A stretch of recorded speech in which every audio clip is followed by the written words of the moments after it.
Let me take you to a place that seems to be out of this world. Life inside this cave has been isolated from the outside world for about 5.5 million years, and it does show. See for yourself. Due to such a long isolation, the conditions inside the Moval Cave are like nowhere else on our planet.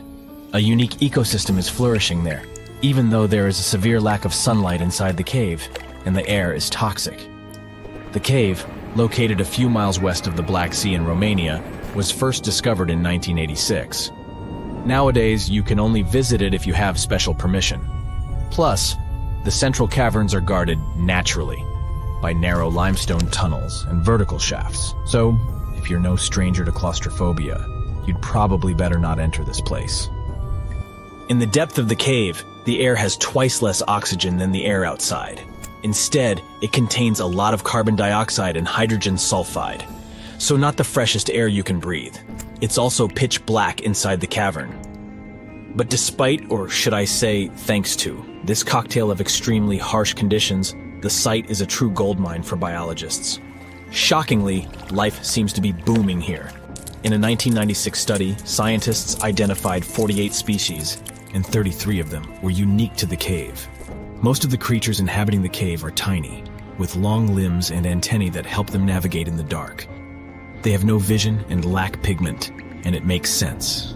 Why would you need to be able to see if you live in total darkness? And why would you need to be pretty and colorful with no one to see you? Now, I'm going to take you to another cave. It's no less amazing, but looks very different. This is the Giant Crystal Cave, aka the Cave of the Crystals, in Mexico. These ginormous crystals were found in 2000 by a mining company after the water was pumped out of the cave. Two miners then saw the crystals after entering the drying cave on foot. These awe-inspiring crystals are actually massive gypsum pillars hidden 984 feet underground. They're anchored to the walls and the floor of the scorching hot cave. Scientists estimate that the crystals could have been already growing for 500,000 years. That's why many of them are so long and wide that you can walk across them. Unfortunately, visiting this wonder of nature is impossible at the moment. But maybe it's for the better, since the Giant Crystal Cave is a dangerous place that can easily turn into a trap. For tens of thousands of years, it was filled with groundwater, which was originally pushed upward into the opening by a magma chamber located in the depths of our planet. The magma under the cave kept the water hot, but eventually the temperature of the water dipped below 136 degrees Fahrenheit. As a result, the water started to fill with calcium and sulfate, whose particles began to recombine into gypsum. And then, white-tinted crystals took over the cave. And since they stayed underwater, they were able to keep growing. You don't have to fly to space to take a closer look at a black hole. Scientists have found something very similar to black holes in the southern Atlantic Ocean. A black hole has such an enormous gravitational pull that once something gets pulled inside, it doesn't have any chance to escape. Even light can't get out of a black hole. But ocean black holes seem to be almost as powerful as their space relatives. But instead of catching the light, they do the same with water. Ocean eddies are massive whirlpools that spin against the main current. They usually swirl billions of tons of water, and most of them are larger than a city. These whirlpools are so powerful that nothing trapped by them can escape. But the scariest thing is that you might not even notice heading into one of them. These things are so huge that you won't spot their boundaries until it's too late. When scientists started exploring ocean vortices with the help of satellites, they discovered the borders of several eddies. After that, they managed to prove that, mathematically, these whirlpools are the same as mysterious black holes in space. Massive eddies are surrounded by super-tight barriers where fluid moves in closed loops. Even water can't get out from the inside of these loops. That's why tight ocean vortices play the role of enormous containers. Water inside them can be totally different from the ocean surrounding an eddy. And I'm not only talking about its temperature. The salt content inside and outside a whirlpool often differs as well.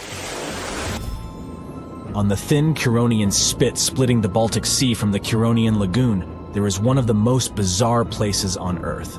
Locals call this area the Dancing Forest because pine trees in this forest have shockingly unusual shapes. They twist in spirals and circles along the ground. There are some theories why it could be happening, of course. Some people claim that huge amounts of positive and negative energies once clashed in that spot. More down-to-earth individuals believe that the reason is geological. Sandy soil in the area is too unstable to hold trees growing upright. The most popular is the idea that strong winds blowing from the water influence the shape of the trees. In any case, experts haven't come to the final conclusion yet. Look at these underwater crop circles. For the first time, they were spotted in 1995, close to southern Japan's coast. Local divers called these 7-feet-wide structures mystery circles. The enigma had been plaguing many minds for almost 16 years until the culprit was finally caught. Imagine the researchers' surprise when it turned out to be a male pufferfish. The fish needs a bit more than a week to build one circle, and the aesthetics are obviously crucial. A male is swimming inside the circle, digging valleys in the sand with its fins. But that's not all. The fish also use shells and corals to decorate particular parts of their circles. This whole build-a-circle thing has a practical purpose as well. The way a male fish swims pushes the sand toward the center of the circle and creates a mound which later serves as a nest. The next mystery on our list is in the Caribbean. Just off the coast of Belize, there's a giant sinkhole. That's the Great Blue Hole. It's about 1,000 feet across and more than 400 feet deep. Once, a long time ago, this hole was a cave. But then rising waters filled it, making it collapse in on itself. The deeper you'll descend into the Great Hole's crystalline waters, the darker it will become. You'll see tons of stalactite-filled caves there, but entering them is extremely dangerous, unless you want to get hopelessly lost. Once you reach a depth of 50 feet, you'll notice that the water is shimmering. That's the invisible line dividing the sinkhole's salty top from the freshwater abyss. You might want to turn back right now. Who knows what you might come across in the murky depths? There was an old Amazonian legend that told about the river that was so hot that it boiled. And it was believed to be just a legend until Peruvian geoscientist Andrés Russo questioned if the river could be real. All experts denied such a possibility. After all, hot rivers do exist, but only in the areas where there are volcanoes. As for the part of the country mentioned in the legend, there are no volcanoes in that region. But Andrés Russo was too dedicated to give up. And in 2011, he finally located the river from the legends. The water in it was indeed steaming hot. Its temperature was 186 degrees Fahrenheit, not boiling, but pretty close to this point. But what shocked the researcher the most was the size of the river. One could think that the almost boiling water was the result of the activity of an underwater hot spring. But thermal pools are always small, while the river is 20 feet deep and flows for almost 4 miles. This is the only river of its kind on our planet. A powerful burst of gamma radiation lasted a mere half-second, but it released an enormous amount of energy. It was more than our sun would produce in 10 billion years. This brief flash lit up the whole sky. Afterward, a much softer and more long-lasting glow replaced it. Astronomers examined the phenomenon with X-ray, radio, optical, and infrared waves. It turned out that people had finally seen a newborn magnetar for the first time ever. It was likely formed after 2 neutron stars had merged. It resulted in a kilonova, one of the brightest and largest stellar blasts. Its light finally reached our planet on May 22nd, 2020. Imagine a massive star, at least 5 times the mass of our sun, reaching the end of its life. It might be because it's run out of its nuclear fuel. If it happens, the star starts to cool off. The pressure inside drops, and the gravity starts to squeeze inward. And then, more than 1 million times the mass of our planet collapses within 15 seconds. It happens so fast that an enormous shock wave causes the outer part of the star to blow up. It produces a blinding burst of light. This powerful blast is called a supernova. What's left behind is an incredibly dense core with a huge cloud of hot gas, called a nebula, expanding around it. If the star has been massive enough, more than 10 times the size of the sun, it's likely to turn into a black hole. If not, it turns into a neutron star. It's basically a giant nucleus, the central part of an atom. These stars are mostly made up of neutrons and are rarely larger than 20 miles across. For comparison, our sun is almost 865,000 miles across, which is 109 Earths put side by side. But don't let this relatively tiny size fool you. Any neutron star is at least 1.5 times heavier than our sun and has an intense magnetic field. If you scooped just a teaspoon of this star's insides, this matter would weigh more than 1 billion tons. It's so dense that it makes neutron stars some of the most extreme objects people know about. The next stop is the black hole itself. When two neutron stars merge, they most often create a new, much heavier one. Within milliseconds, or even less, this star collapses into a black hole. But the astronomers who examined the flash of light recorded in March think there might be another outcome. They're almost sure they saw something never observed before: the birth of a magnetar. That's a rare form of a neutron star with an ultra-strong magnetic field. It's 1,000 trillion times stronger than our planet's. This field is also so powerful, it heats the star's surface up to 18 million degrees Fahrenheit. To put it simply, magnetars are the most powerful magnets in the universe. Their magnetic fields can seriously mess with the neighborhood. Atoms, unlucky enough to get close to such a star, get stretched into pencil-thin lines. If you somehow found yourself several hundred miles away from a magnetar, it would end badly for you. The magnetic field would first disrupt your bioelectricity. It means that your nerve impulses wouldn't work anymore. Even your molecules would change under the influence of the star's field. In the end, you'd pretty much vanish. If a magnetar flew within 100,000 miles from our planet, it would wipe out all the data on every single credit card in the world. Buckle up, fellow space enthusiasts, because we're about to uncover the celestial secrets that have been unveiled this year. From giant stars to organic molecules, this year is going great for astronomers. So let's catch up on all the excitement you might have missed in 2023. First of all, we've discovered some real astral monsters. Imagine looking up at the night sky and seeing stars that are not just big, but absolutely enormous. Scientists have been using a special telescope called the James Webb Space Telescope to explore the early days of the universe. And during their adventure, scientists stumbled upon ancient stars that are 10,000 times bigger than our sun. Yes, you heard it right, 10,000 times. These giants of the stellar world were some of the very first stars ever to form in the universe, billions of years ago. Imagine a globular cluster as a massive cosmic crew, where each group consists of a whopping 100,000 to 1 million members. These clusters are like giant family gatherings, with all the stars being born around the same time. But what makes these newly discovered monsters so special? Well, their cores, or their central parts, are way hotter than what we see in stars today. Scientists think that this intense heat might be due to a lot of hydrogen burning at really high temperatures. It's like they're having a galactic barbecue party. Something fascinating happens in these globular clusters. The smaller stars crash into the supermassive ones and gain extra energy, like a power-up. But here's the twist. Most of these clusters are now getting old, and the supermassive stars disappeared a long time ago. We can only see hints of their existence in the clusters we observe today. Scientists study them by just the mysterious traces of their grand presence. The discovery of these monster stars is incredibly important for our understanding of the universe. If scientists can gather more evidence to confirm their existence, it would be a major breakthrough. It would help us learn more about globular clusters and how supermassive stars form in general.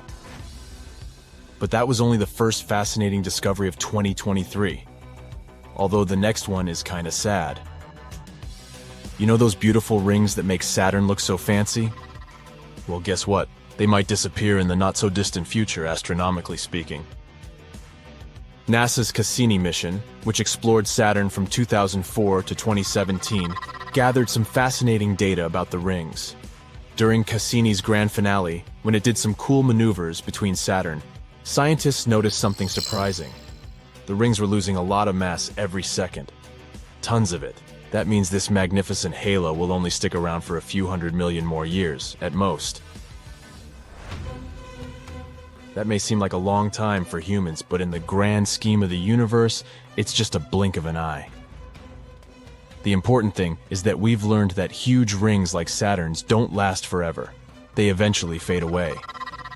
Oh, well, at least you and I personally won't catch this moment. Scientists have a fun theory about what will happen when Saturn's rings disappear. They think that the other ice and gas giants in our solar system, like Uranus and Jupiter, might have once had massive rings too.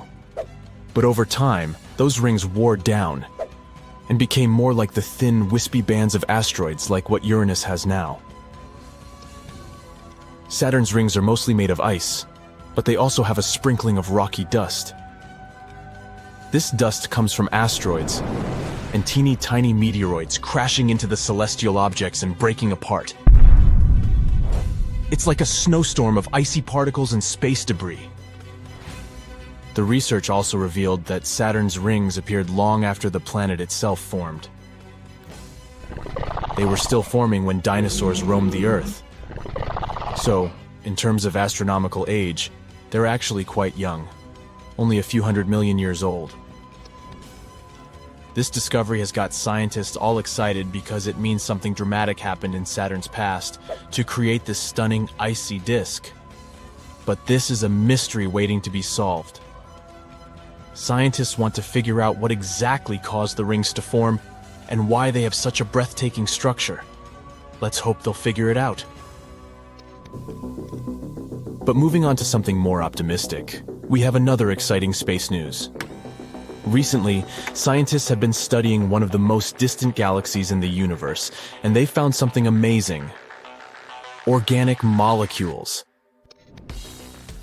The galaxy in question has a long name, SPT 041847. It's over 12 billion light-years away from our little blue planet. Can you even imagine that distance? It's the farthest galaxy ever known, where complex organic molecules have been found. That's why looking at this galaxy is like looking at something from when the universe was just a baby. We have no idea what this galaxy looks like now. The light that has reached us is what it looked like when the universe was only 1.5 billion years old. Imagine being able to see things from so far in the past. So what they found is something with a very complicated name: a polycyclic aromatic hydrocarbon molecule, or simply PAH molecule. You might be wondering, what in the world is that? Well, guess what? You can actually find these molecules right here on our planet. They can be in things like the smoke from car engines or even forest fires. PAH molecules are made up of chains of carbon atoms. And here's the super cool part: they're considered the basic building blocks for life. Imagine that, life's building blocks. Those tiny carbon chains being discovered in a galaxy that's so far away. That's like finding a needle in a haystack. They also found out that gas floating around in that galaxy is filled with heavy elements. That's a big deal because it suggests that many stars have come and gone there, creating all these amazing elements. This means that this galaxy can be potentially rich in many other elements too. This discovery opens up a world of possibilities and raises so many exciting questions. How did these molecules form in a galaxy so distant? And since we're looking into the past, what could have happened to these organic molecules during this time? Could they have evolved into life? We're only scratching the surface of the incredible things waiting to be uncovered. By the way, if it's so far, how did scientists even manage to discover something like that? Well, they had the instrument called the James Webb Space Telescope. This fancy telescope was recently launched and has superpowers when it comes to observing the universe. So when the scientists were studying this faraway galaxy, they had a little problem. The light coming from those distant objects was so faint that it was hard to see or detect. But guess what? They had a brilliant idea to solve this. They used something called gravitational lensing, which is like a special power of nature's magnifying glass. Imagine two galaxies lining up perfectly, just like in a photo shoot. The light from the faraway galaxy, the background one, travels towards us. But on its journey, it passes through the foreground galaxy, which is like a giant space lens. And guess what? The foreground galaxy's gravity bends the light, just like a magnifying glass, making it bigger and brighter. It's like having a cosmic zoom lens for our telescopes. This bending of light creates a super cool shape called an Einstein ring. It's like a halo, or a ring of light surrounding the foreground galaxy, basically a nature's way of showing off its magical powers. With gravitational lensing and these beautiful Einstein rings, scientists can see distant objects more clearly and learn amazing things about the universe. And thanks to all that, they managed to uncover the hidden chemical interactions from the early galaxies. Isn't that incredible? The scientists are beyond excited about this discovery. They never expected to find such complex organic molecules in a galaxy that's incredibly distant. Who knows? Maybe this is just the beginning of a thrilling cosmic journey. So, keep your eyes on the stars, fellow space explorers. The universe is full of surprises, and who knows what other mind-blowing discoveries await us out there. Let's hope we'll learn even more in the future. Have you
That's where the idea of planetary intelligence comes in.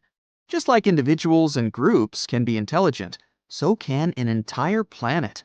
Researchers believe we should measure the planet's intelligence by its ability to keep itself going forever. And just like how humans need to work together to survive, a planet's collective intelligence is measured by the capacity of all the life on it to work together towards this same goal. It's like the planet is a complex system that knows how to take care of itself. Like forests. They can share nutrients through their secret underground networks of fungi. This helps all the trees stay healthy. We can obviously learn a lot from forests. If we jump into the fantasy universe while looking for intelligent, conscious planets, we'd definitely choose Mogo from Green Lantern.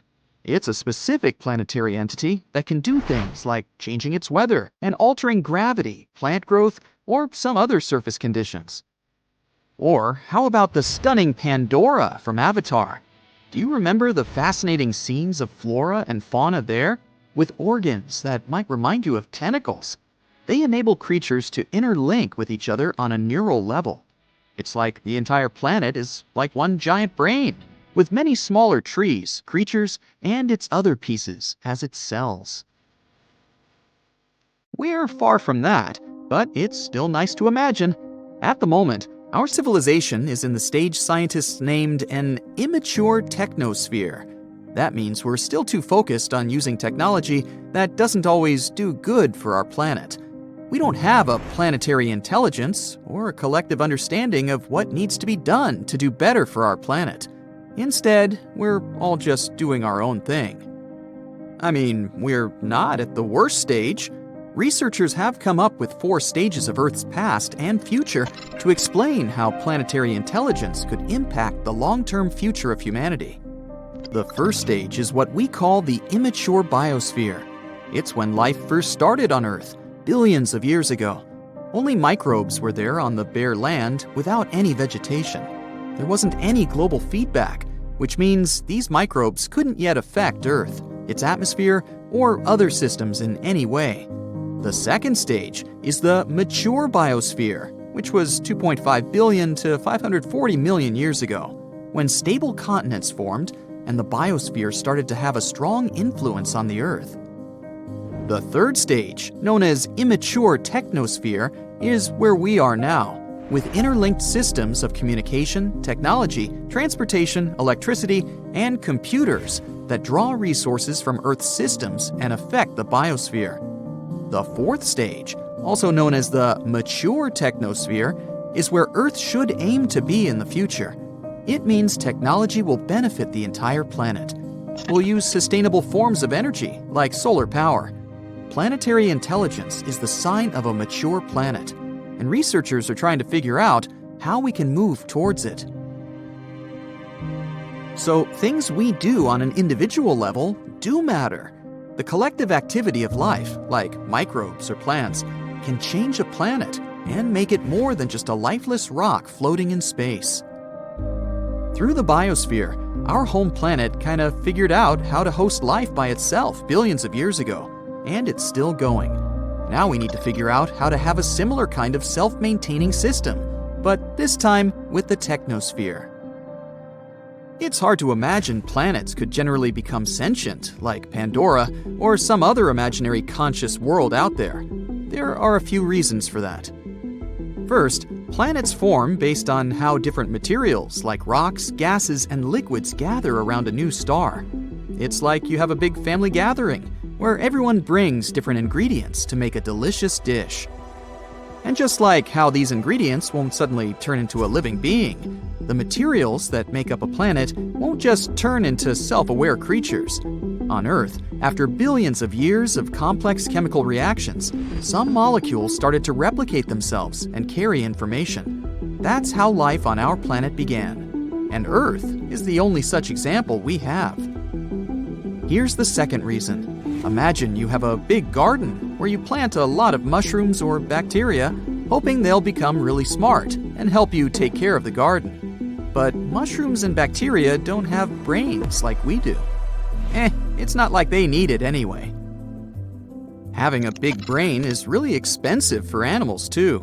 It takes a lot of energy to keep it running. So, animals only become as smart as they need to be to survive and thrive in their environment. Dogs and cats are pretty smart because they need to be able to avoid danger and find food.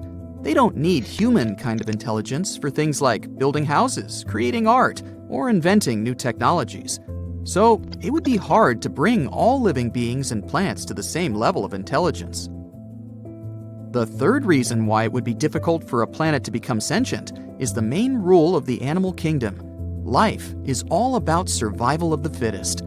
Every creature is competing for resources like water, food, and space. But not only do different species compete against each other, but individuals within the same species also fight. Just think of how fiddler crabs fight for territory on the beach, or how wolf packs fight over prey. Or me, when I see an empty spot on a crowded beach. This kind of competition is not a good base for global cooperation. There are a couple of exceptions to this rule. For example, ants. They may not be the brightest creatures on the planet, but when they come together in colonies, they can achieve amazing things, like gathering food that's way bigger than them, building nests, raising young, and even farming. In fact, they act like a superorganism called a hive mind, where every ant works together towards a common goal. Insects like bees and ants are very altruistic and work together to ensure their queen reproduces. If one large ant colony took over our whole planet, it could act as a single mind and work towards the colony's and planet's interests until they run out of resources. But in reality, it's hard to imagine any organism, even a superorganism, could reach such a level of self-awareness and consciousness. Number 5. How could we keep in contact? When it comes to communication, ants use pheromones and humans use nerves. Both of these methods work well for small organisms, But when it comes to a giant planet-sized entity, it would be hard to make such communication fast and efficient. So, communication within a planet-sized entity would be much slower than what we have in our homes, like our computers or smartphones. Oh well, we'll just continue dreaming about Pandora.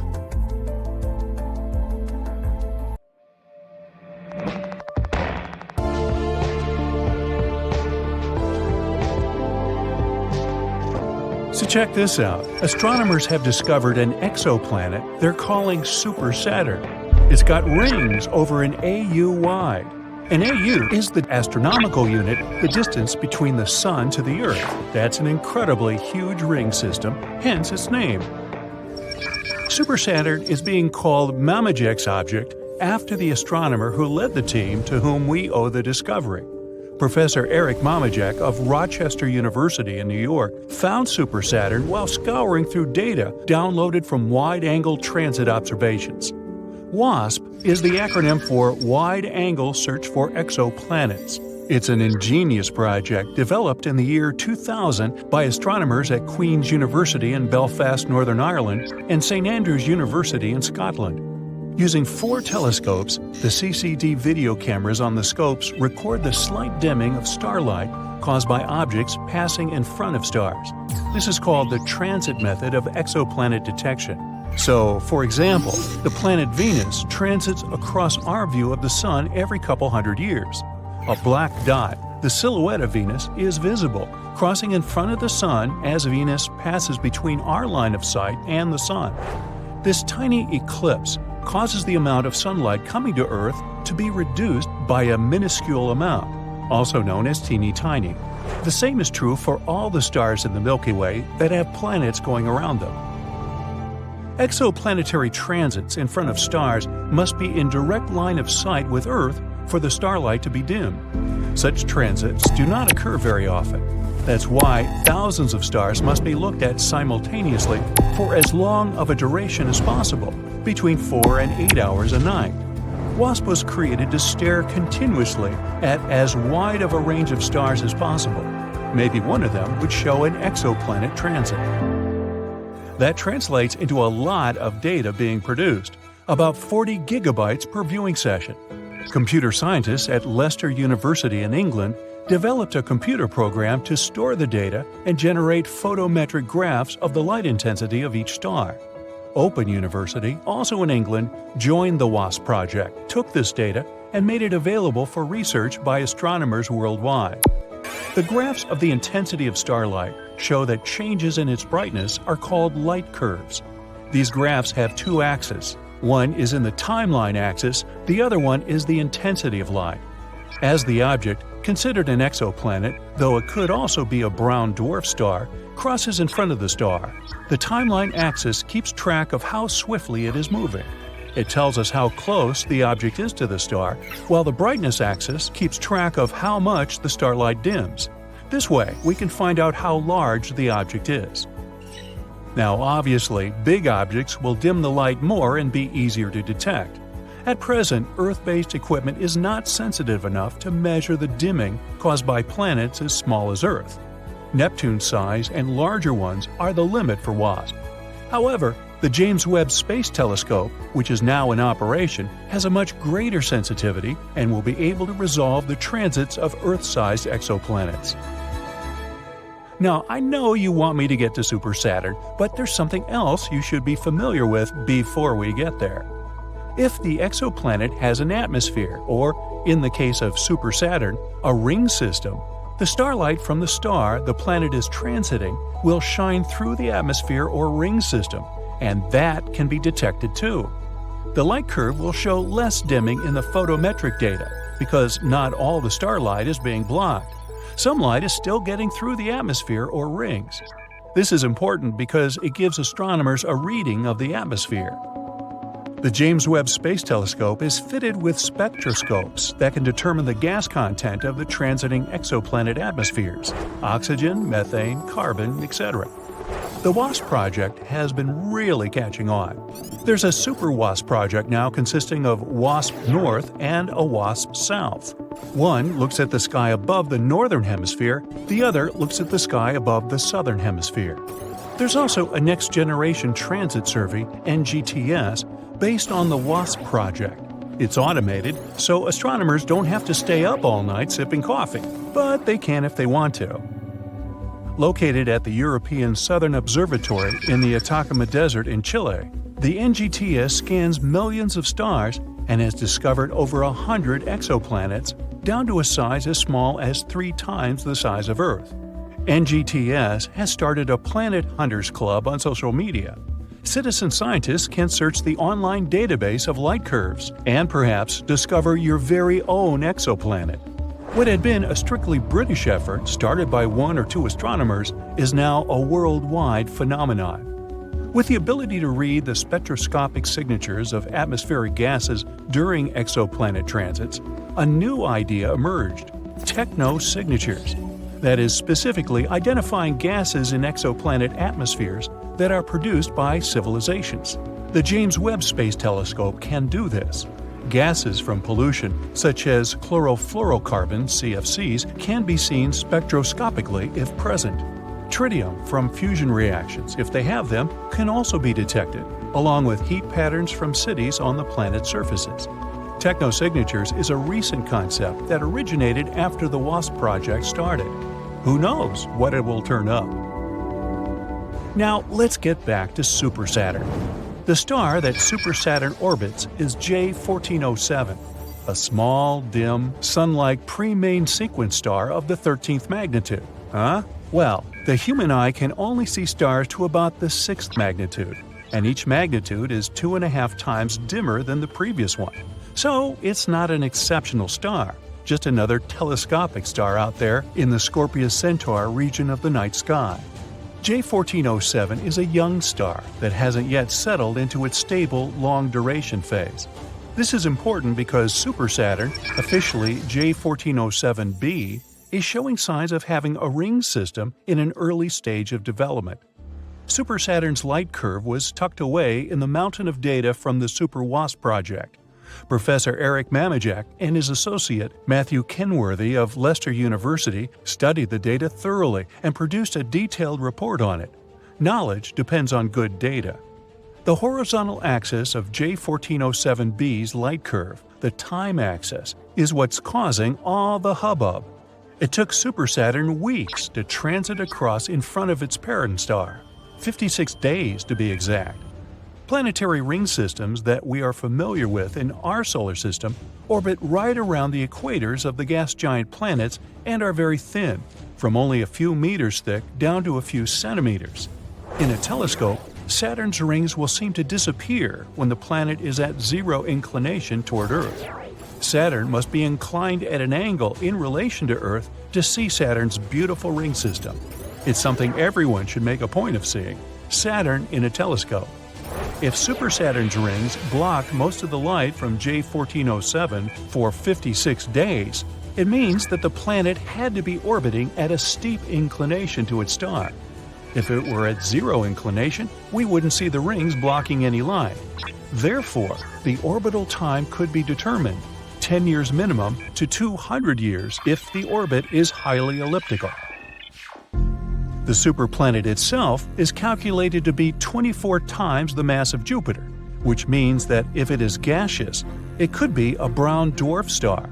Super Saturn appears to have a Mars-sized object orbiting around it, because there is a huge gap in the rings that was most probably cleared out by a large object. The Cassini division in the rings of Saturn is where the moon Mimas has cleared out a path through Saturn's rings. The light curve of Super Saturn has only been observed once.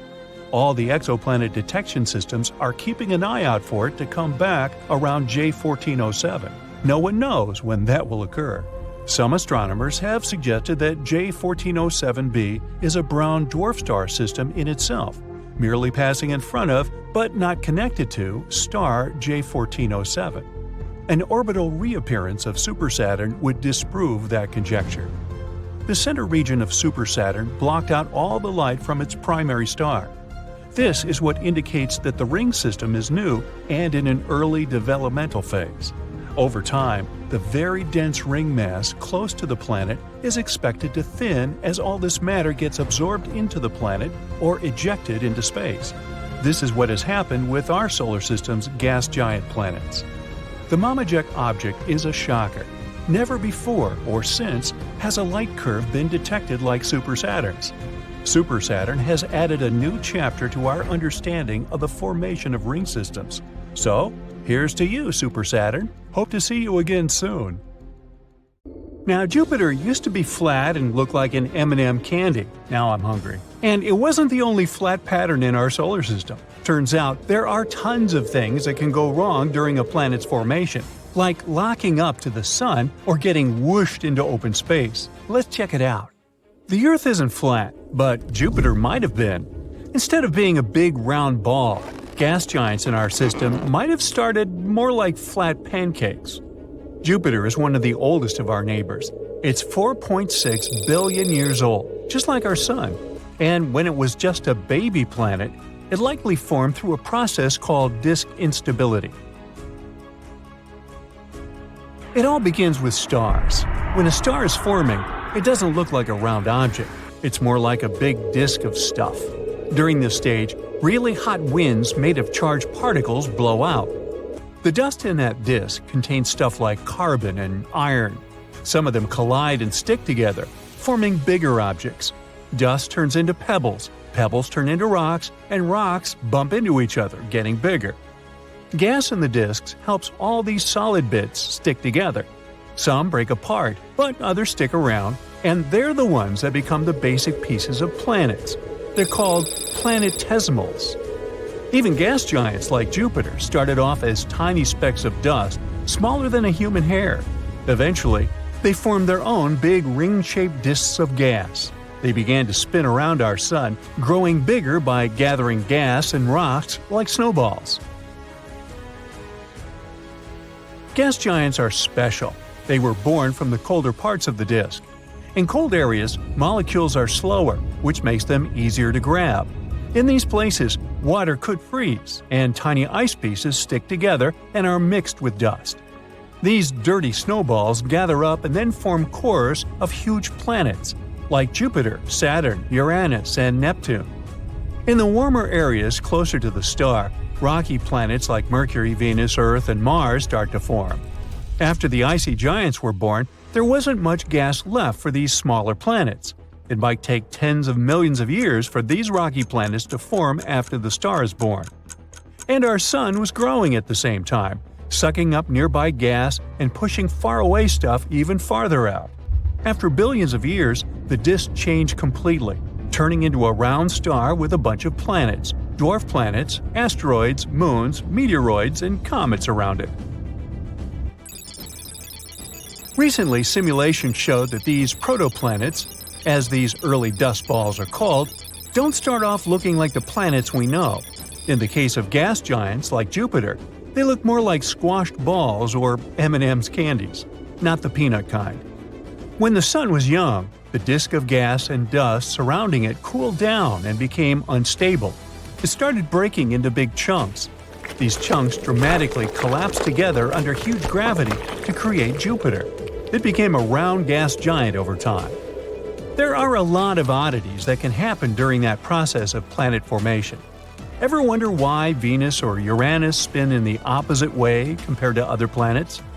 Usually, when things form from a spinning disk of gas, they tend to spin in the same direction. For example, if you spin a bunch of balls on a string, they all twirl in the same way. So, theoretically, all planets should spin in the same direction too.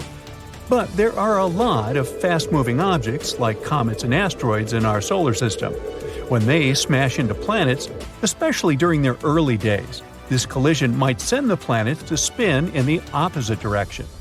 Venus and Uranus probably survived a massive collision. Luckily, they weren't repelled to outer space. The gravity from the Sun and nearby planets pulled them back into place. There are also so-called tidally locked planets. These are celestial bodies that spin in a way where one side always faces their star, while the other side remains in perpetual darkness. So, one side is always very hot, while the other is extremely cold. If we were on a planet like that, we would only be able to live on a thin line in between. These planets form when they're very close to their star. The gravitational forces are extremely strong, and over time, these forces slow down the planet's rotation until it matches the time it takes to orbit the star. Imagine you're spinning in your chair. Someone comes up to you and, holding onto your chair with their hands, starts spinning with you. This way, you'll always face each other. Tidally locked planets kind of work like that. Our moon is tidally locked to our Earth, which is why we only see one side of it. We've discovered more than 5,000 planets outside of our solar system called exoplanets. Some of them have very strange orbits. For example, planets with incredibly long orbits, thousands of years to make one trip around the star, or very wonky, comet-like orbits, or so-called hot Jupiters. They're super close to their star, way closer than Mercury is to our Sun.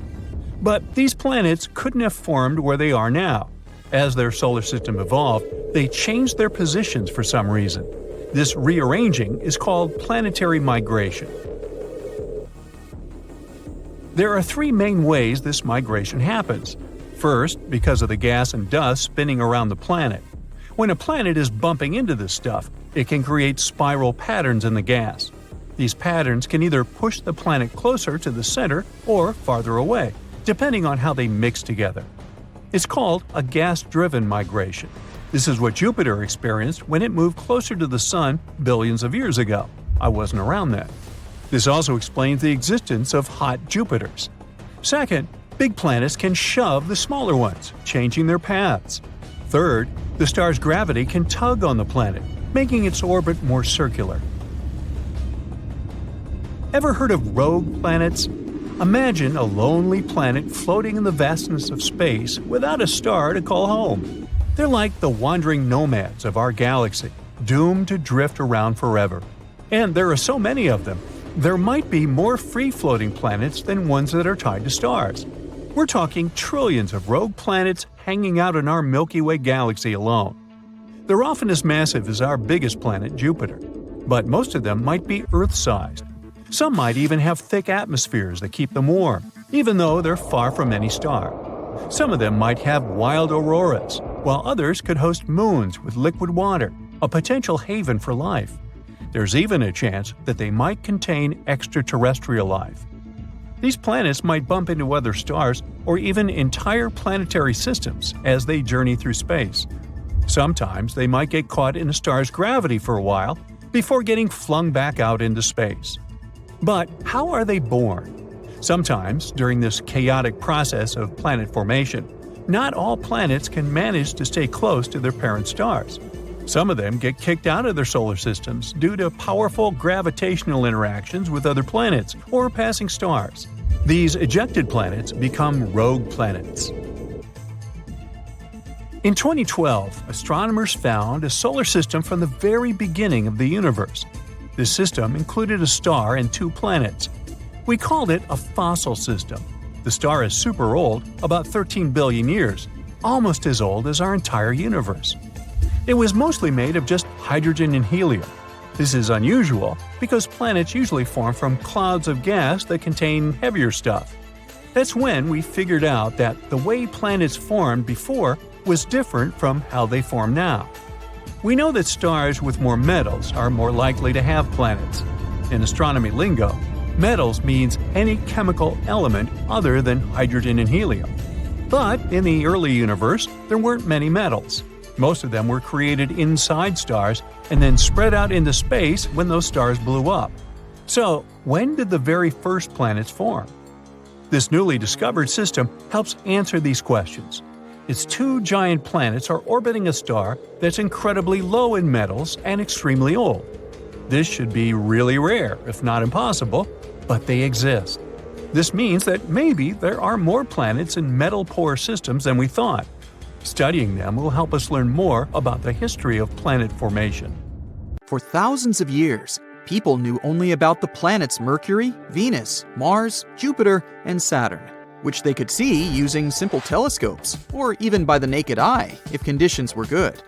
But in the late 18th century, a famous astronomer named Sir William Herschel discovered a new planet that was icy blue in color.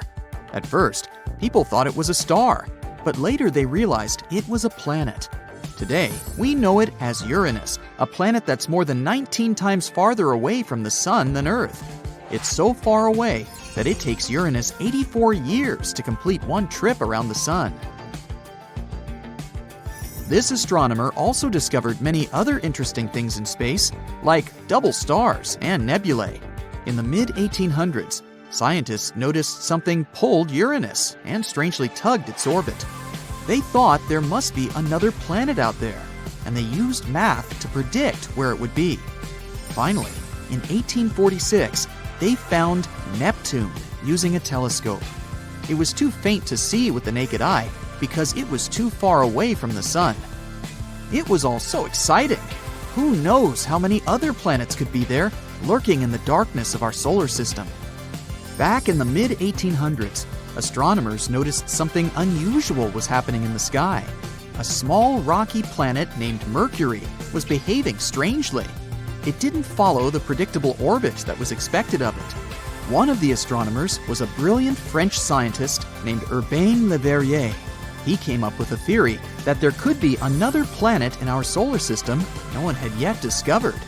It would be located somewhere between Mercury and the Sun.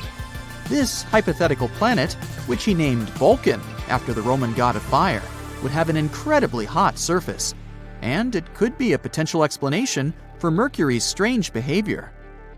He never surely claimed Vulcan was really the one thing disturbing the orbit of Mercury. But, excited by the possibility of discovering a new planet, astronomers all over the world took the idea of Vulcan. For a planet that didn't exist, people committed to developing ideas and getting information about it. Some scientists didn't think it was likely that they had missed another planet as big as Mercury. It would have been hard not to see it by then. But there was a tiny chance of a smaller planet existing inside Mercury's orbit that was too close to the Sun, so no one could see it. One theory said it was about 13 million miles away from the Sun. Mercury is the planet with the most eccentric orbit in our solar system, but the closest point it gets to the Sun is about 28.5 million miles. This means Vulcan would be under half of that distance. The theory moved on, saying that if Vulcan existed, it would orbit the Sun every 19 days and 18 hours, and its path would be tilted about 12 degrees relative to the path of other planets in our solar system. Vulcan's position at its furthest point from the Sun would still be too close to the Sun to be seen with the naked eye, even during twilight. The only chance of seeing Vulcan would be during a solar eclipse, or when it passed in front of the Sun, which, as the theory said, would be 2 to 4 times a year.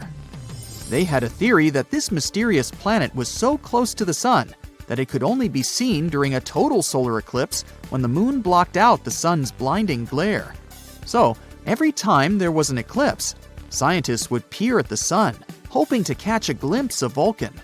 They were trying really hard, but no matter what, they couldn't find this mysterious planet. Some astronomers claimed to have spotted it during eclipses, but no one could ever confirm or find evidence for that. The theory of Vulcan was left waiting for some better times. Einstein had a different idea. You know about his theory of general relativity, right? That's where he claimed gravity wasn't some sort of natural force, but a result of space-time curved because of the presence of giant space objects, like planets and stars. Planets circle around the Sun in their usual orbit because space-time is curved. That means the planets are kind of falling towards the central star of our solar system. And Einstein tried to explain Mercury's unusual orbit using his own theory of relativity. Unlike the other planets in our solar system, Mercury's orbit wasn't that circular. Instead, it seemed to wobble slightly, as if there was an invisible force pulling it away. Einstein said this could be happening because the massive gravity of our Sun was actually curving the fabric of space-time around it. He claimed it's possible this changed Mercury's orbit a little bit. It took the scientific community a while to test this theory, but it eventually seemed like the most plausible explanation.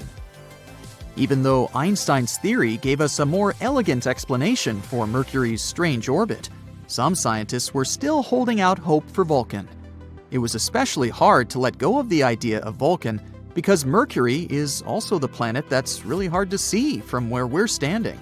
But later, more and more scientists started accepting Einstein's theory above their imagination. And they would observe a total solar eclipse specifically to test Einstein's theory of relativity, not because of Vulcan. And Vulcan is not the only hypothetical planet everyone was talking about. In the newer age, some believe there could be a mysterious planet lurking in the outer part of our solar system. But this one is more likely to exist.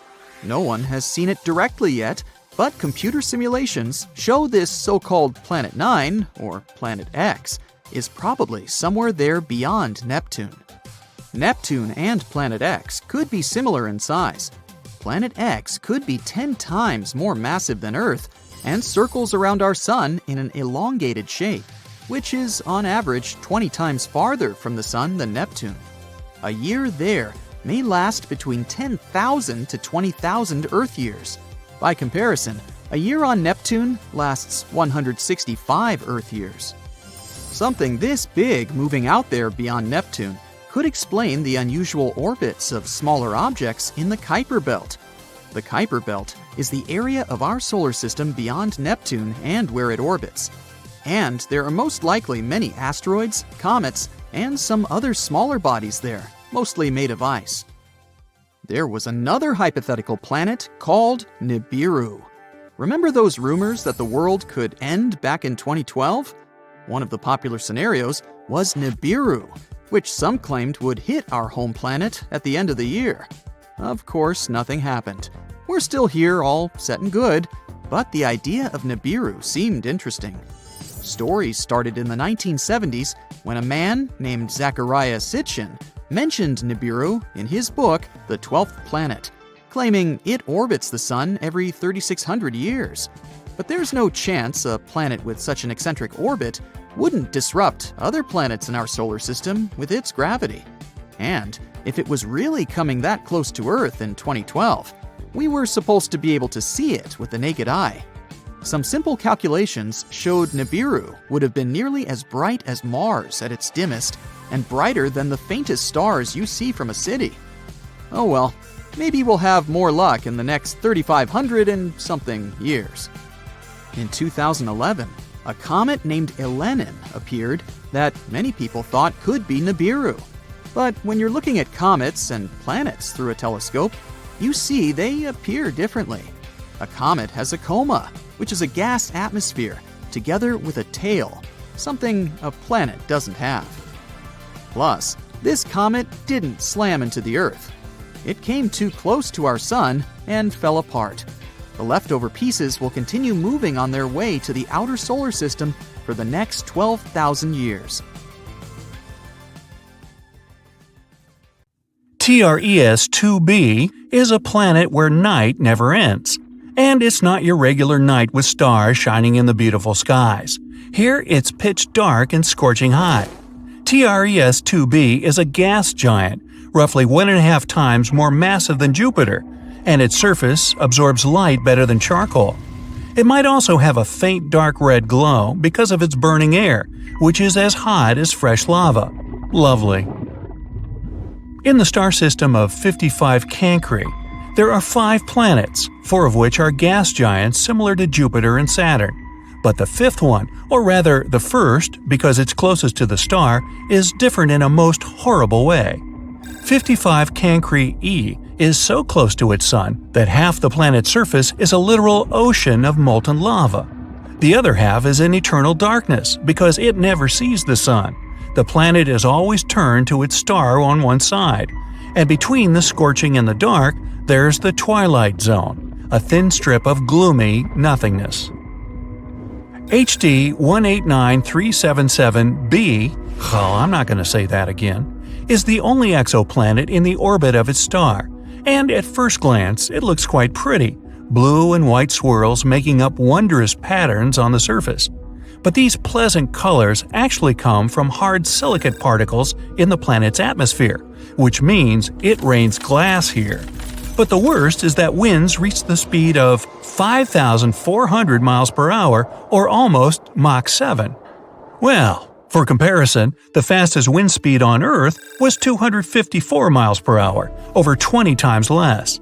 Thus, the glass falling from the sky travels horizontally at hypersonic speeds, shredding everything in its path. The next system, whose name I won't even try to pronounce, this one, has 3 exoplanets, which are all being slowly destroyed by their own star. It happens because that star is not a regular. It's a pulsar, a rapidly spinning core of an exploded star. It creates powerful electromagnetic pulses in several directions while rotating at several thousand times per second. As a result, the planets orbiting this deceased star are slowly being eaten away and will eventually disappear entirely. Kepler-70 is a hot blue dwarf star that exploded into a red giant some 18 million years ago. At the time, it was orbited by at least 2 planets, the closer of which was a Jupiter-like gas giant. Its name was Kepler-70b, and it still exists, but the overgrown star consumed it and transformed it into a blazing hot rocky world. Right now, it's one of the hottest planets ever discovered. Its temperature is higher than the surface of our Sun. It was lucky to survive spending time inside the star, but it's evaporating now and will probably be no more in the near future. WASP-12b is one of the weirdest and saddest planets out there. The enormous gravity of its star, combined with the planets consisting mostly of gas, result in the star slowly devouring its protege. WASP-12b has already taken the form of an egg, stretched toward its merciless sun, and it's unable to do anything with its condition. In another 10 million years, the planet will inevitably succumb to the voracious star's appetite. If you ever wondered what it's like to walk on ice and hot coals at the same time, Gliese 436b is a planet that would give you a vivid example. Being extremely close to its sun, the Neptune-sized exoplanet boasts temperatures hotter than a blazing oven, and yet it's covered in ice, which burns incessantly. This ice is much denser due to the enormous gravity of the planet, staying solid even under extreme conditions and not melting away. No list of frightening worlds could do without mentioning Venus, the Earth's evil twin. The second planet from the Sun has an atmosphere so thick and full of clouds that its surface is much hotter than that of Mercury. Volcanic eruptions constantly thrash Venus. Its gravity is almost 100 times stronger than ours, and those clouds I mentioned are not made of water but of sulfuric acid, which condenses and rains down on the ground, adding to the inferno. But even if you were brave, or crazy, enough to try to pass through these clouds, you probably couldn't. The winds up there are as strong as some of the most powerful hurricanes back on Earth. Here we have a very long name for a very, very cold planet. Although the host star is not too far away, it's a small and rather cool red dwarf, whose light and heat barely even reach the planet. The temperatures out there fall as low as minus 370 degrees, which is only marginally warmer than absolute zero. The exoplanet is thus dark, gloomy, and covered in eternal ice that never thaws.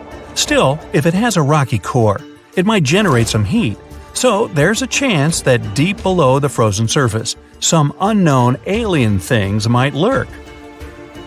Dimidium, located roughly 50 light-years away from our solar system, is a planet hostile to any living thing on many accounts.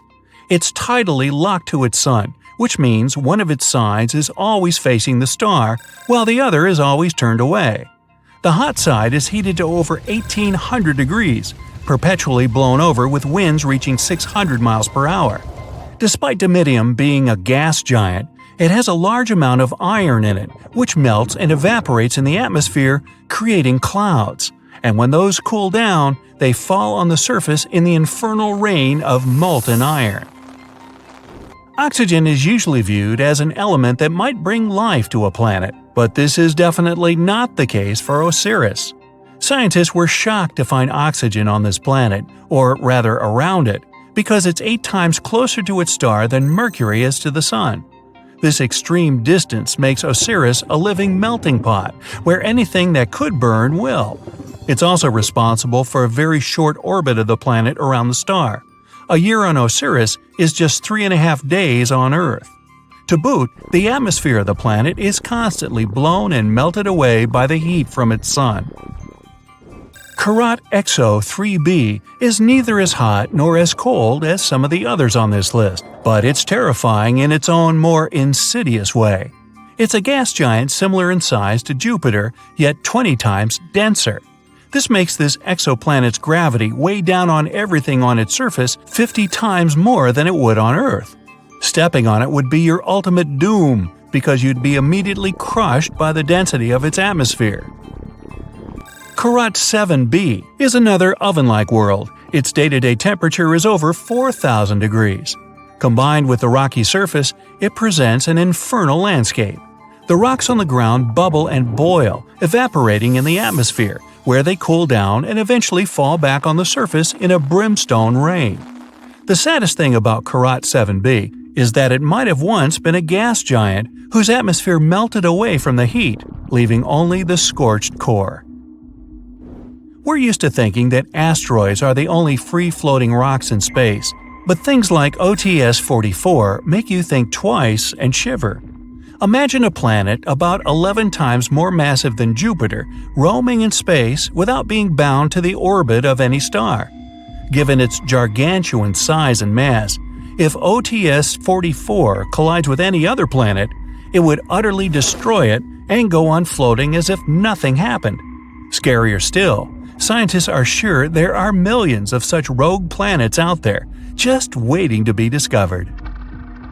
There's no hard proof of their existence yet, but theoretically, carbon planets have formed somewhere closer to the center of our galaxy.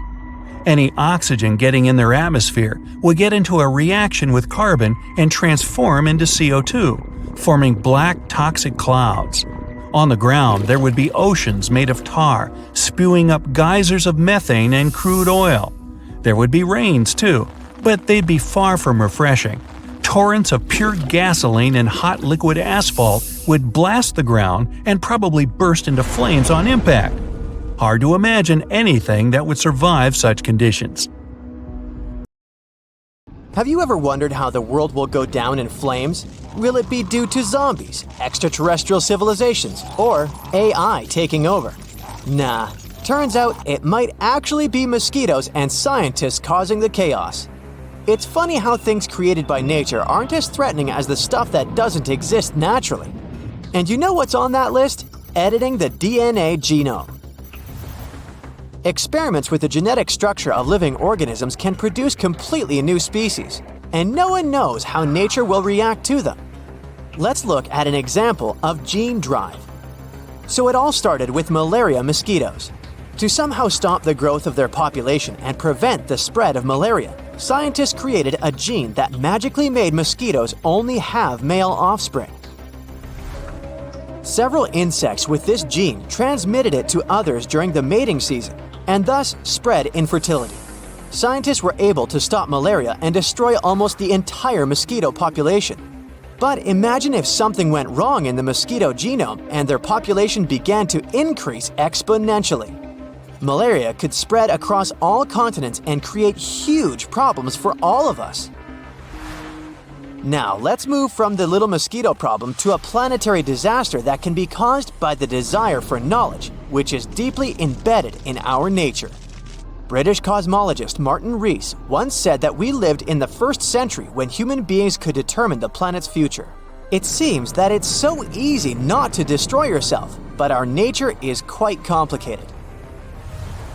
In pursuit of solving the mysteries of the universe, we have built a giant machine that, according to some people, may destroy our planet. And this device is the Large Hadron Collider. The main task of this giant machine is to accelerate particles and make them collide with one another. Scientists expect that the collider will help better understand the structure of our universe. In simple words, this is a miniature simulator of the universe. Using it may also shed light on the mystery of dark matter. During operation, the machine compresses atoms and makes them crash into one another at great speed. Perhaps this is how our universe appeared. Some people fear that a small black hole may form because of this collision. A tiny particle with a huge weight will pull all objects inside itself. Its mass will grow, but its size won't change much. As a result, it will compress the entire Earth and turn it into a ball measuring a little more than 300 feet across. At the same time, our planet will still have the same weight. A powerful gravitational pull on such a small area of matter can form a black hole that might later swallow up our entire solar system. There are also theories that the Hadron Collider could open a portal to a parallel universe with creepy monsters that would enter our world. But of course, such theories have little to do with science. Scientists have already launched the collider several times, and as you can see, nothing terrible has happened. But there is a small nuance. With each launch, scientists increase the speed of particles. Who knows what will happen when they accelerate them too much? According to Martin Rees, the probability that Earth will become a black hole is very, very small. Particles with a much larger energy charge fly in space faster than in the Hadron Collider, and nothing catastrophic happens. Okay, now let's go back to our genomic games to see what else can happen if we continue experimenting with nature. The main problem might be an imbalance in ecosystems. In the 19th century, sailors accidentally brought mice to Gough Island in the South Atlantic Ocean. Rodents had no dangerous enemies there, so their population began to grow. Mice began to displace dozens of birds from their home. The rodents attacked the chicks and reduced the population of entire species. Trying to save the birds, scientists decided to get rid of the mice, but these little creatures still managed to survive. As a result, the balance of the whole ecosystem was disrupted. Using gene drive to get rid of one species can lead to uncontrolled population growth of another. Imagine that malaria mosquitoes controlled the population of some flies. And what would happen if these flies lost their main natural enemy? The population of these flies would start destroying other species, and it would begin a chain of destructive events. All this suggests that playing with things that don't exist in nature is very dangerous. We worry a lot about how artificial intelligence can take over the world and eliminate us. Still, at the same time, we don't pay attention to our actions. Genome editing can lead to positive consequences, such as the appearance of healthier people, and destructive ones, like the creation of artificial bacteria that can cause serious health problems. In general, destroying other species is a trait inherent in humans. Because of our actions, many animals have disappeared from the face of the earth. Moreover, we even destroy each other. Such aggressive behavior is our nature. And artificial intelligence doesn't have anthropomorphic properties. Its logic may be completely different from ours, and instead of destroying people, it might strive to save them. And we have something to save us from. Remember the giant asteroid that erased more than half of the living creatures on Earth? The fall of the space rock caused a massive blast wave, a tsunami, earthquakes, and dust clouds that covered the sun. Dinosaurs and other animals couldn't survive in such conditions. But what if something similar happens these days? Fortunately, we're better prepared than dinosaurs. Firstly, we have the technology to track giant meteorites and calculate their trajectory. And artificial intelligence can also help us with this. Secondly, we can destroy an asteroid before it reaches us. Several powerful rockets will quickly deal with any space rock and turn it into cosmic dust. Moreover, we will know in advance about its approach. But suppose that a huge stone the size of dozens of Everests will fly towards us. In that case, humanity should hurry with Mars colonization. But don't worry. Observing the sky shows that large asteroids capable of causing severe damage to our planet are moving in a different direction. The most giant known asteroid that could collide with Earth might do so in 2088. The probability that it will fall on our planet is 1 in 50,000, so you shouldn't have to worry about threats from outer space. What lies in the bowels of our planet is much more dangerous.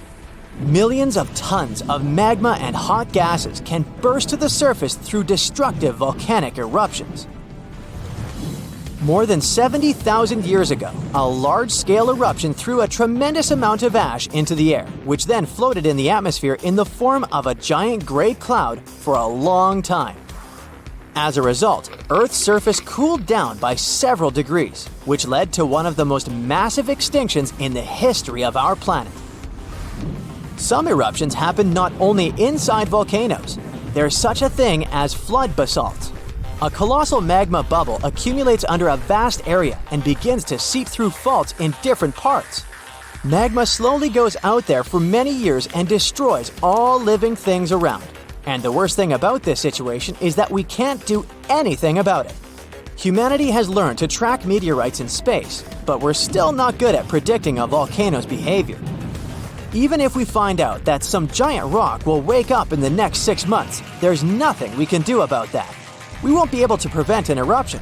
All we can do is evacuate people from dangerous territory. We have no protection against earthquakes, and even more so, we can't stop the emission of ash into the atmosphere. It's possible that artificial intelligence will help us with this in the future, but right now, we're powerless. As you can see, there are several options for the end of the world for humanity, and they're all slightly different from those imposed by pop culture and the media. In the end, is it right to look for threats from space or artificial intelligence? Look at this spatula. Just a regular tool, mix and spread ingredients, right? But wait, this one is floating in space for some reason. So there's this astronaut named Pierce Sellers. There he is. He's up there in space, just doing his thing, when all of a sudden, he accidentally drops his trusty spatula. Let me give you some context. This all happened during the Space Shuttle Discovery's STS-121 flight back in 2006. They were on their way to the ISS on a mission to test out some new safety techniques. And now this spatula is just a tiny drop in the ocean of space debris. Humans have been exploring space for over half a century now. We've left all kinds of random stuff up there, from itty-bitty bolts to entire space stations. We've chucked a ton of things into the great beyond. Most of it burns up in a spectacular blaze as it re-enters Earth's atmosphere. But some bigger pieces can be a real danger for astronauts and their fancy spacecraft. Imagine accidentally crashing into a massive hunk of space junk. There are other weird things found in space. In November 2008, astronaut Heidi Stefanishun Piper was out on a spacewalk trying to fix a jammed gear on a solar panel. Suddenly, she lost her grip on the bag. That bag weighed around 30 pounds and was filled with all sorts of cool stuff, like grease devices, a scraper tool, and bags for debris. And it was pretty pricey for a tool bag. It cost around $100,000. Sometime later, amateur astronomers spotted the bag floating around in space. If you're in North America, you can even check if the tool bag is passing through your little slice of the sky. Just hop on over to spaceweather.com's satellite tracker and see if you can catch a glimpse of this interstellar tool bag.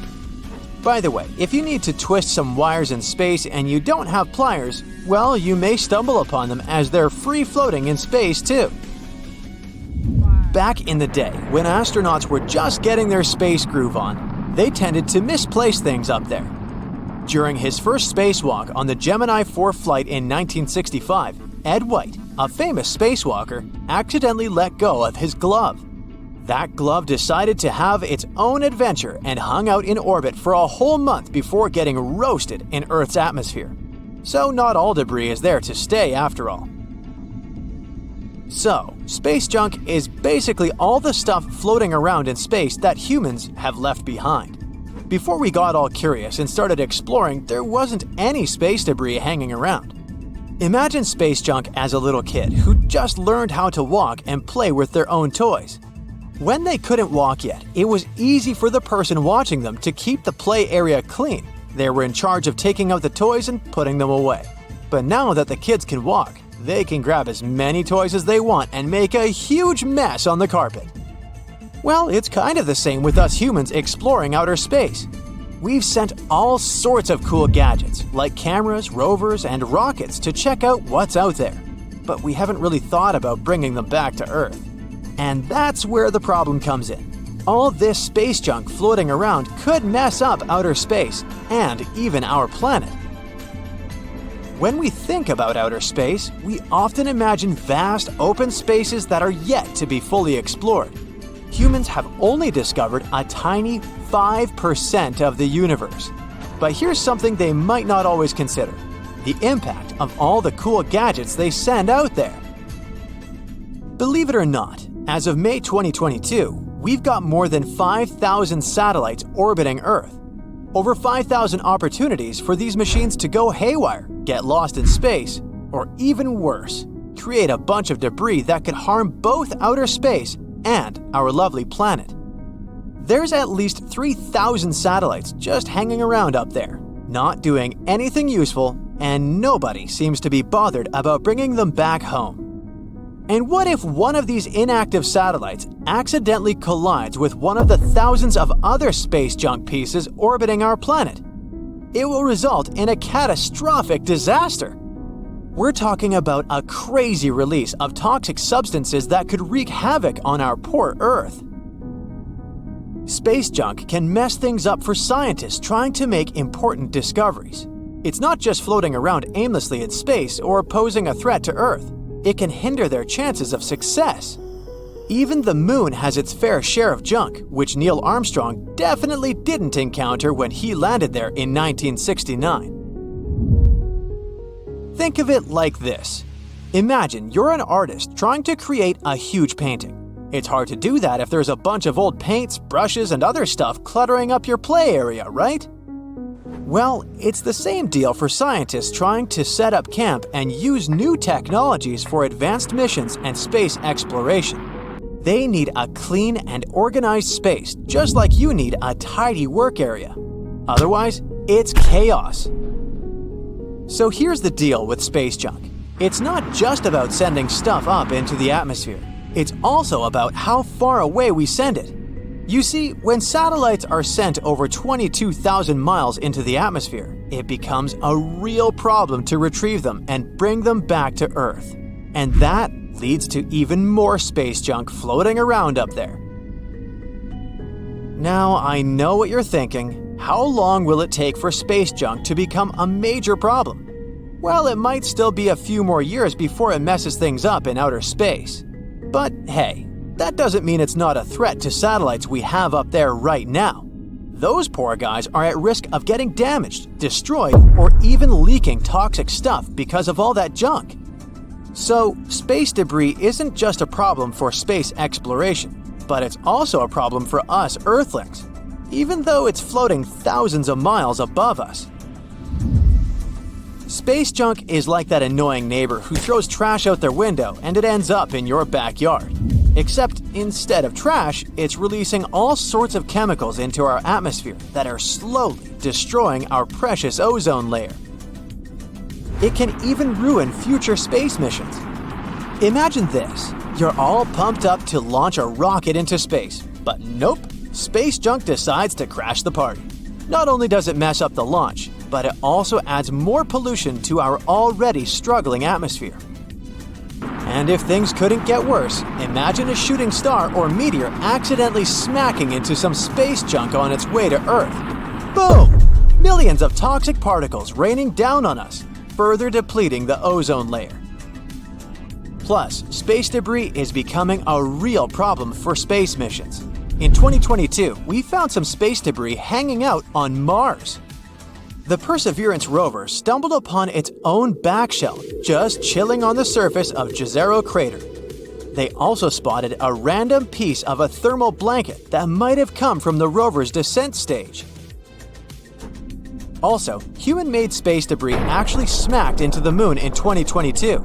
It was probably some old rocket body from the 2014 Chang'e 5T1 mission, but nobody saw that coming. It left a double crater behind. The more space junk we have floating around in low Earth orbit, the higher the chances of a cosmic collision. These collisions are no joke. They've already caused some serious satellite damage.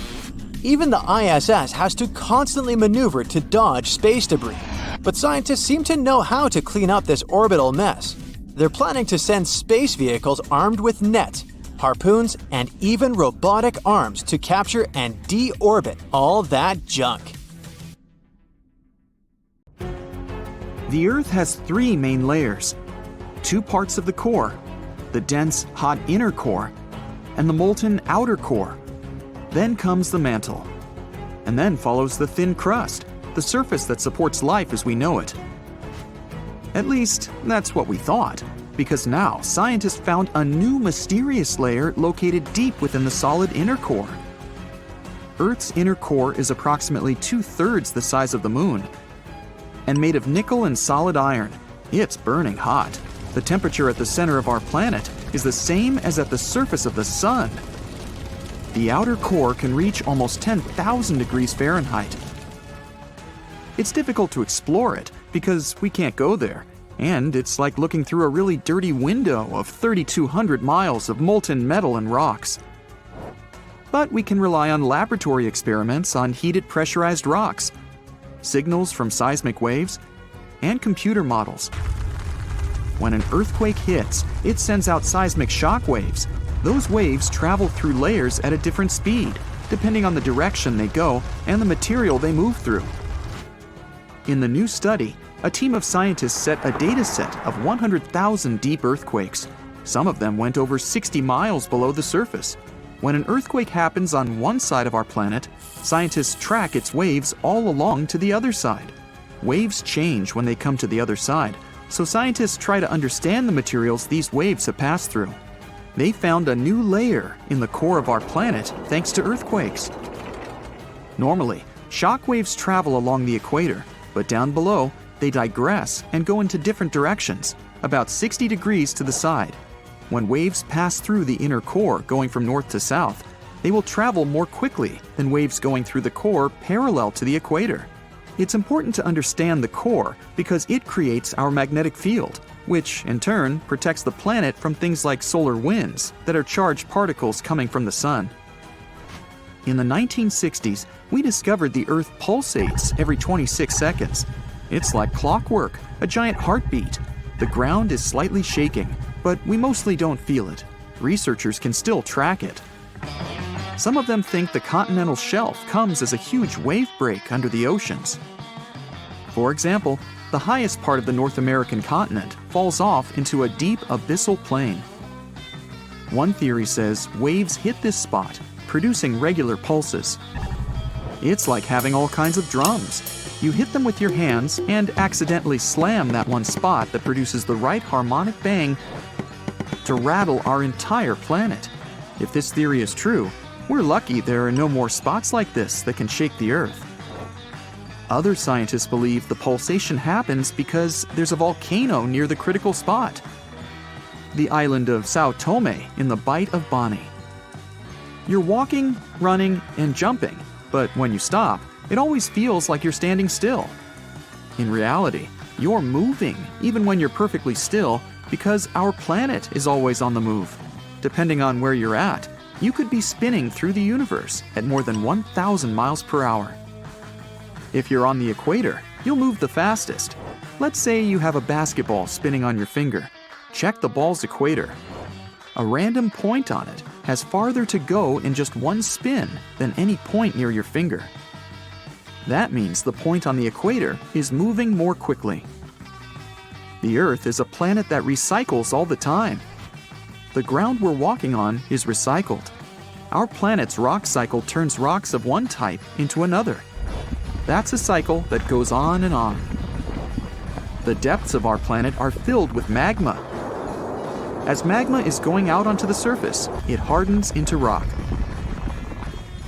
Tectonic processes like volcanic activity, earthquakes, mountain building, and all of the other processes that shape the surface of our planet bring that rock to the Earth's surface.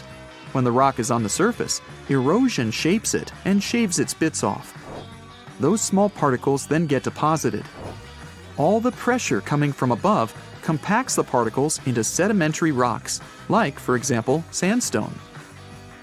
Sedimentary rocks can also end up deeper and deeper under the Earth's surface. Since there's a lot of heat and pressure, they get cooked into metamorphic rocks. They can go back to the surface once again or even end up being re-eroded. Sometimes the crust plates are pushing one under another, and this way, rocks can transform into magma once again. We've explored only 5% of the ocean so far. The ocean itself, as well as life below the seafloor, is still a mystery. The sediments that are underlying our oceans are home to different microorganisms that exist even at depths of 1.5 miles beneath the seafloor. There are microbes hidden deep inside volcanic rocks below the seafloor off of the parts of the Pacific, hidden under 870 feet of sediment. The biosphere under the seafloor is growing extremely slowly compared to life on the surface. Cell division happens every 10 to 1,000 years. Something's different about the Earth's axis. Climate changes and melting glaciers, mostly in the regions like the Himalayas and Alaska, made the axis shift. Our planet has two kinds of poles. Are the south and north magnetic poles. They affect things such as drift and navigation. The axis that the Earth is spinning around is another kind of pole. It shifted a little bit over time, but we don't know exactly why.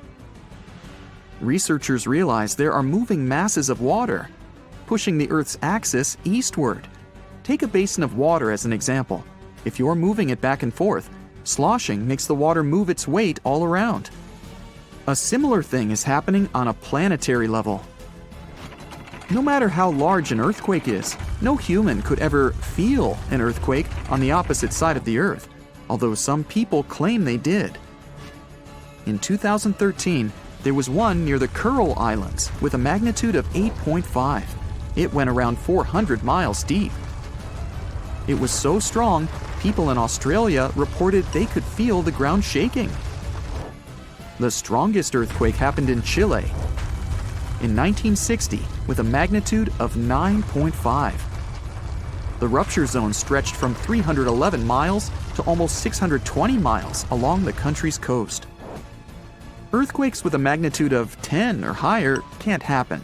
The magnitude depends on the length of the fault where it occurs. The longer the fault, the bigger the earthquake.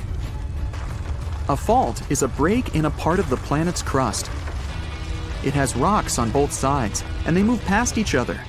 We haven't found a fault long enough to generate earthquakes with a magnitude of 10 or more. If it happened, it would extend around most of our planet. An earthquake with a magnitude of 12 would require a fault larger than our planet. One side of our planet is getting colder than the other. The Earth has a system that keeps it warm from the inside, a red-hot liquid interior deep below the surface. It spins and, at the same time, generates a magnetic field and gravity. That way, the Earth's core holds the atmosphere closer to the planet's surface. The Earth also absorbs heat from the sun, mostly on the surface. The heat doesn't spread equally on all parts of the Earth. One side of the planet, the Pacific Hemisphere, is losing heat more quickly than another, the African Hemisphere. This happens because land traps more heat than the surface under the ocean. The seafloor is way thinner than the landmass. Also, the temperature caused by the heat coming from inside the Earth is getting lower because of huge amounts of cold water above it. Clouds are not just like some fluffy distant pieces of cotton. They weigh more than 1 million pounds and help regulate our planet's temperature. If you take all the water droplets in clouds and bring them to the surface, you could cover the planet with a liquid layer as thin as a human hair. It doesn't seem like a lot, but this water is crucially important for climate. We'd have warmer temperatures if it weren't for the clouds. You look up and see a bright orange flash in the sky. A bit later, you hear a boom so loud the window panes around you burst into pieces. And then you see it. A giant piece of space rock burning high above your head, heading for Earth. When it touches the surface, the explosion leaves behind an enormous crater. It's 12 miles deep and as wide as Lake Michigan. After that, 3/4 of all living organisms on our planet are on the edge of survival. This event took place about 66 million years ago, and the bright flash in the sky was the very asteroid that wiped out the dinosaurs. These days, people have many ways to protect themselves, like we could hide in bunkers deep underground and survive. Such bunkers would already come in handy since there are many asteroids in the sky, and some of them are just waiting for their ticket to Earth to wreak some havoc. For example, the asteroid 1990 MU. In 2027, it'll come alarmingly close to our planet. Many people fear that Earth's gravitational pull will trap the rock, which is the size of 2 Brooklyn bridges. In this case, it'll start to move closer and eventually crash into the planet's surface. Such an impact would cause a shock wave that would be felt on other continents. Once the asteroid hit the ground, there would be an explosion. It'd be so bright, people would think a new sun appeared right here on Earth. The collision would release a huge amount of energy that would then turn into heat. Everything around the impact site would catch fire. And if the asteroid fell in the water, it would cause tsunami waves higher than the Empire State Building. Many coastal cities would be flooded. The dust that would rise after the explosion would cover the sun. The world would be plunged into darkness. If the dust stayed in the air long enough, the climate on the planet would change and Earth would start to freeze. If you think such a small meteorite can't cause serious damage, look at the Chelyabinsk meteor. It hit the Earth in the winter of 2013. When the space rock entered the atmosphere, people miles away heard a loud bang. The brightly burning object was approaching the surface at about 11 miles per second. Halfway through the flight, it split into several pieces. This caused several stronger shock waves. When the meteorites hit the ground, it caused a major earthquake, and the aftershock from the explosions shattered the windows of 5,000 buildings. People in 6 cities around the crash site felt the aftereffects of the fall, and this meteorite was only 60 feet wide. Fortunately, the asteroid 1990 MU will move past our planet. We'll be safe. Whew! But the next asteroid to approach Earth is going to be 3 miles wide. It's called 3122 Florence. If this giant hit our planet, it could wipe entire continents off the face of the Earth. In 2017, this space rock got awfully close to us. It could be seen in the sky even with a small telescope. Now, the next asteroid is the biggest one to worry about, 1999 JM8. It's about as wide as Manhattan, and it has an unnerving habit of approaching Earth a bit too close for everyone's liking. A small asteroid named 2020 VT4 got closer to our planet than all others have ever done. In November 2020, it flew over the Pacific Ocean at an altitude a bit smaller than the distance from Los Angeles to Las Vegas. That space rock was about the size of a big car. If it did make it to Earth's atmosphere, it would burn up completely before touching the ground. Falling asteroids and meteorites aren't uncommon on our planet. Luckily, most of them burst into flames and burn up before they enter the atmosphere. Mars is to blame for such frequent meteor showers. The planet isn't far from the main asteroid belt in the solar system. Sometimes, the gravitational pull of the red planet grabs asteroids from there. Then, Mars spins them around and flings them in our direction, just like a slingshot. So, Mars is a bully. Good thing we're protected by Jupiter. It's the largest planet in our solar system, and it has an incredibly strong gravitational field. It keeps the asteroid belt in line and protects us from being constantly hit by a rain of meteorites. And that's good news, considering Ceres is in the asteroid belt. This enormous space rock is so big that it was once considered to be a planet. Then, for many years, scientists called Ceres an asteroid. But in 2006, it was finally classified as a dwarf planet. This space object contains a third of the total mass of the asteroid belt, which is about 4% of the Moon's mass. If Earth were as large as a nickel, Ceres would be about the size of a poppy seed. So, what if an asteroid several miles across was heading toward our planet and people had to stop it? Well, we could break the space rock into smaller pieces. A massive explosion could be used to do this. People wouldn't even need to land on the giant asteroid. Getting close to its surface would be enough. Boom! A powerful burst of energy would split the asteroid into several large pieces and tons of debris. The smallest rocks would burn in the heat released in the blast, and it would also change the asteroid's trajectory. The larger fragments would burn up while entering the atmosphere. All witnesses of this unusual meteor shower would have a chance to admire a beautiful fire show. Another means of protection could be a kinetic battering ram. Simply put, it would be a huge object that people would send towards the asteroid approaching Earth. Or it could be a heavy spaceship. This is the method scientists produced to prevent the asteroid Apophis from falling to Earth. This guy is 1,200 feet across and often passes by our planet, coming as close as 19,000 miles above Earth's surface. The asteroid is going to pass close to our planet again in 2029, and there is a possibility that in 3036 it might crash into the Earth. If it happened, the explosion would leave a crater more than 3 miles across. Within 6 miles of the impact zone, all buildings and subway tunnels would be crushed or severely damaged. The event would also trigger a powerful earthquake. In the area of 30 miles away from the crater, car windows and window panes in houses would be shattered. And 75 miles away from the impact site, the earthquake would move furniture and buildings. One way to stop such a catastrophe is to build a heavy spaceship.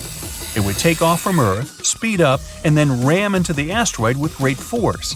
This impact would alter the course of the huge space rock, and it would fly past our planet. We could also try to stop the asteroid by wrapping it in foil. This would make its surface reflective, and then solar pressure might gradually change the asteroid's trajectory. Another alternative is using the gravitational tug. In this case, we would send an unmanned spaceship, large and heavy, toward the asteroid. It would fly over the space rock and slowly draw the thing closer with its gravitational pull. A small change, of course, would be enough to make the asteroid fly past our planet. Another way to protect Earth would be to build a system of giant lenses in space. Perhaps you've tried focusing sunlight with eyeglass lenses. Then you know how hot this sunlight can get. Now imagine having many giant lenses that are all directed at one point. Scientists think that focusing such a powerful beam of light on the asteroid would make the rock melt and evaporate, slowly changing its route. And one more way to protect ourselves from the asteroid would be to install several rocket engines on its surface. It would turn the space object into a rocket, and we could set its course from Earth. Rogue stars pose a much bigger danger. Like asteroids, they fly through space and can collide with anything in their path. The problem is that they have a gigantic mass, sometimes comparable to our Sun's. Around 70,000 years ago, a duo of rogue stars whooshed past the Sun. It didn't affect Earth, but caused some disturbance on the outskirts of the solar system. This event is likely to happen again, someday. The rogue star Gliese 710, about half the mass of our Sun, is moving toward our solar system right now. There's a possibility that it'll begin to grab asteroids from the outer asteroid belt and toss them at us. And then, rare meteor showers you can observe these days will become a regular occurrence. But right now, this rogue star is extremely far from our world, and there's a bigger chance that it'll pass by without affecting our peaceful existence. About 800,000 years ago, I wasn't around then, a gigantic asteroid soared through space and plummeted toward Earth. It slammed into our planet with enormous force. It blanketed 10% of Earth with shiny black and green lumps of rocky debris known as tektites. Tektites are pieces of rock that get liquefied by the heat of a meteorite impact. Then they cool down to look like dark glassy pebbles. A trail of these tektites was strewn across Southeast Asia and reached all the way to eastern Antarctica. This is how scientists know this giant meteorite crash happened. Well, researchers spent nearly 100 years trying to find the gigantic crater caused by the impact. But tektites were too widespread. That's why they couldn't pinpoint the exact location. Until recently. A team of experts from different universities tried to discover the ground zero of the meteorite impact. They investigated several craters in China and Cambodia, but none seemed to be created by a meteorite crash. The experts then decided to investigate Laos. It's a country where they discovered the largest and most concentrated number of tektites. After ruling out all visible craters, the team came up with a new theory. What if the crater is hidden by something? In search of the potential crater, the scientists measured gravity readings at different locations all across Laos. At the site of an ancient volcanic eruption, below thick, dense layers of cooled volcanic lava, they discovered a severe gravitational anomaly. It turned out to be a large, elongated crater, over 300 feet deep and spreading 8 miles wide and 11 miles long. Based on the location and the crater's enormous size, scientists believe this is the impact site of the ancient meteorite. Meanwhile, over 2 billion years ago, long before the age of dinosaurs, Earth was struck by one of the largest asteroids to ever hit our planet. The asteroid was approximately 6 to 9 miles across and created the biggest impact crater on Earth. This is the Vredefort crater. You can find it in present-day South Africa. When it was formed, it had a gigantic diameter of 186 miles. Over the centuries, the massive crater slowly eroded away into the Vredefort Dome. That's a rocky hill formation that was the central site of the asteroid's impact. This formation is so large that it can be seen from space. Today, the Vredefort Dome is a recognized World Heritage Site. It's also home to several towns and communities that encourage tourists to come and visit the ancient crater. In 1943, one pilot strayed from his regular flight path to avoid dangerous weather conditions. Flying over Quebec, Canada, he spotted a large, perfectly circular basin. That is how the Pingualuit crater was discovered. Around 1.4 million years ago, a meteorite hit this spot, creating this small but deep impact crater. It has a diameter of 2 miles and a depth of 1,300 feet. A lake of deep blue water has formed at the bottom of the crater. It's said that this lake contains some of the purest water in the world as it has no inlets or outlets. It means that the lake is only filled by rains and melting snow. The lake is home to one species of fish, the Arctic char. The Sudbury Basin is also in Canada. Formed over 1.8 billion years ago, it's one of the largest and oldest impact craters in the world. It's located in Ontario, but the impact from the collision was so powerful that debris from it was found 500 miles away in Minnesota. Unlike most impact craters that have a circular shape, the Sudbury Basin is an oval. It's 39 miles long with a width of 19 miles. The original impact site might have been a whopping 10 miles deep, but its modern-day version is much shallower. The asteroid that created the basin carried a high concentration of natural minerals. This made the soil in the crater incredibly fruitful. Today, its floor is home to numerous fruit and vegetable farms. The unique crater formation of Sudbury Basin was used to train Apollo astronauts before they embarked on their missions to the Moon. Perhaps the most famous meteorite of all is the Chicxulub. That's the meteorite responsible for wiping out 75% of all plant and animal life on Earth, including the dinosaurs. The Chicxulub meteorite had a diameter of 6 miles when it struck Earth 66 million years ago. The crater now lies off the coast of Mexico, hidden deep beneath the seabed. It's around 93 miles across and 12 miles in depth. Recently, scientists managed to drill deep down into the highest peak of the impact crater to collect rock samples. They discovered that the disappearance of dinosaurs wasn't caused by the giant size of the meteorite or the scale of the blast. It was because of the exact location where the Chicxulub hit Earth. The meteorite struck part of our planet that was densely filled with a mineral compound called gypsum. It's a soft sulfate mineral that is typically used as a fertilizer. The collision blasted so much sulfur into the air that it blocked out the sun. This caused the prolonged dark winter that doomed the dinosaurs. One of the youngest craters on Earth is the Barringer crater in Winslow, Arizona. The Barringer crater is also one of the best preserved craters on Earth. It was formed 50,000 years ago when a heavy meteorite made mostly of iron plummeted down from space. Earth's atmosphere barely slowed down the massive chunk of metal. It collided with the ground with incredible force. The meteorite vaporized upon impact, leaving very few remains. The crater left by this powerful explosion was named after the man who identified it in 1903. It was a mining engineer named Daniel Barringer. The diameter of the crater is 3,900 feet and it goes 560 feet deep. The Barringer family still owns the impact site to this day. You can visit the crater and take a guided tour around its rim. The Papagai crater in Siberia is one of the most interesting craters on Earth. An asteroid impact over 35 million years ago formed this massive basin. The crater is 62 miles across, which makes it the fourth largest one in the world. This crater is unique as it's home to one of the largest diamond deposits in the world. The intense pressure from the collision transformed the graphite at the impact site into diamonds.